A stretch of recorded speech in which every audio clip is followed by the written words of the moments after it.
And it goes a little something like. Hey guys, we're going to talk in this video about what it means to improve as an individual in Rainbow Six Siege.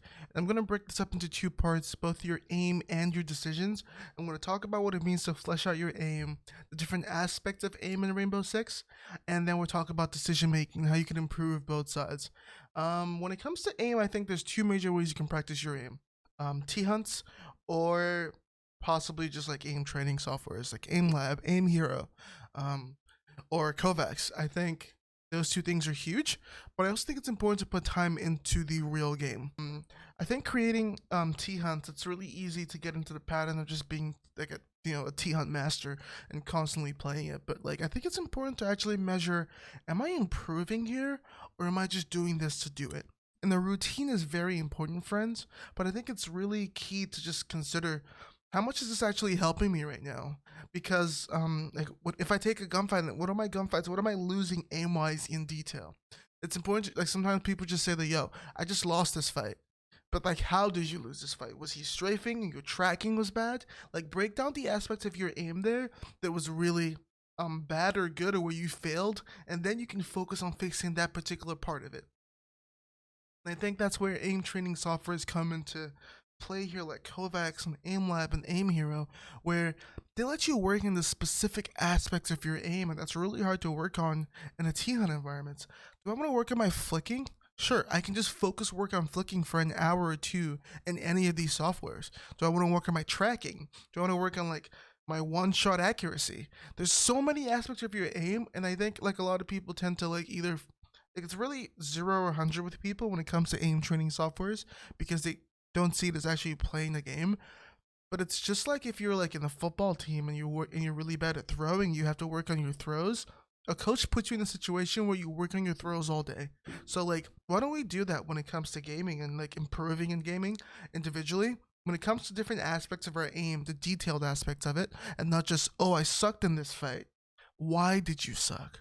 Did he crouch while shooting you? You just couldn't go down and compensate and shoot him while crouch while controlling recoil. Like realizing and analyzing the details of why you lost a fight, and then using the aim training softwares we have to help you work on those things, adapting those aim training softwares to your routine. I think the second aspect of training as an individual, improving as an individual, is your decision making, and there's two ways I think you can fix on this.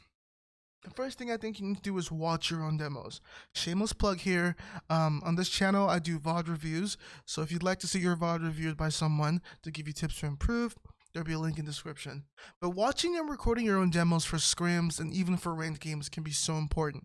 I know in ranked games and solo queue, things can be a lot out of your control, but there's still a lot of stuff in your control, like your aim, your moving, your positioning, and you can always improve on that.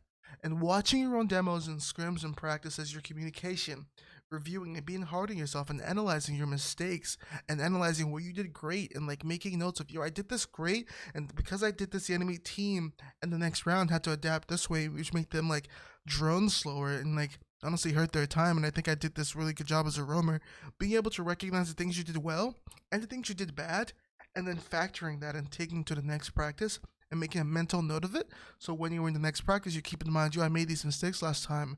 I probably shouldn't take this peak this way. Well, let me try it a different way. That way you're constantly learning and evolving and constantly getting better. Watching your own demos is a huge key when it comes to growing as an individual in the competitive environment. I also think studying other players with similar roles is so huge, guys. Um, Huge thing I did when I became a flex player was I started watching every other flex player in the NAL or in the EUL. Like the god of flex players, I think, is Pengu, who I feel you can put on any operator. And I watch him and I watch his Twitch streams just to see the patterns he takes when he picks certain operators. Or I watch his actual games and see like how he keeps being so consistent when he's played so many operators in competitive. And I think this is a huge way that you can learn how to adapt, because you see what pros do playing the same roles you're trying to play, and see how they make things, they do things way faster than you and more efficiently, how they take fights, how they like the mistakes they make. Being able to learn from a pro's mistake is huge, because that means you're not going to make that mistake at some point because you're already taking the learning Like, you've already learned from that so early. So I think being able to break down all these things, your aim and your decision making, helps you improve as a player. And I really hope you guys take these to heart. If you enjoyed the video, make sure to like and subscribe, and I'll see you guys later.